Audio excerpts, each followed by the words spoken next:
Hello guys, അങ്ങനെ പത്തരമാറ്റ പുതിയ പ്രമോല് നമ്മുടെ അനിയുടെ അടുത്ത് നമ്മുടെ അബിയും ആദർശൊക്കെ വന്ന അനീനെ ഒരുക്കാൻ നോക്കുവാട്ടോ.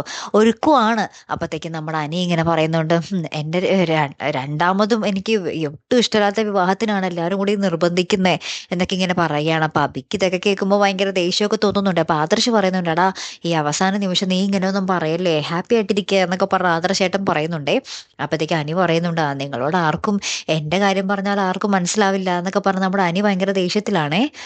അപ്പുറത്താണെങ്കിൽ എന്താ പറയാ, നമ്മുടെ ദേവയാനി പറയുന്നുണ്ട്, അതായത് എനിക്ക് ഈ ഒരു കല്യാണത്തിനും സമ്മതമല്ല. അവന്റെ ആദ്യത്തെ കല്യാണം പോലെ തന്നെ ഈ ഒരു കല്യാണത്തിന് അവന് ഒട്ടും ഇഷ്ടമില്ല. എന്നാലും അവന്റെ മുത്തശ്ശന്റെ തീരുമാനപ്രകാരമാണ് അവന് ഇതിന് നിന്ന് കൊടുക്കുന്നേ എന്നൊക്കെ പറയുകയാണ് ട്ടോ.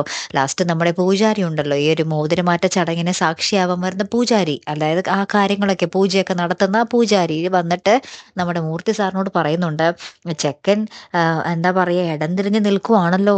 ഈ ഒരു ബന്ധം വീണ്ടും ഒന്നിക്കാൻ വേണ്ടി, അതായത് ഈ ചെക്കനും പെണ്ണും ഒന്നിക്കാൻ വേണ്ടി കുറെ കടമ്പകൾ കടക്കേണ്ടി വരും എന്നുള്ളൊരു സൂചന നമ്മുടെ പൂജാരി നമ്മുടെ മൂർത്തി മുത്തശ്ശന് കൊടുക്കുന്നുണ്ട്. ശേഷം നമ്മുടെ അവന്തികയും നമ്മുടെ അനിയും കൂടെ അണിഞ്ഞൊരുങ്ങി വരുന്ന ഒരു രംഗങ്ങളൊക്കെ തന്നെയാട്ടോ കൂട്ടുകാരെ നമുക്ക് കാണുവാൻ സാധിക്കുന്നതേ.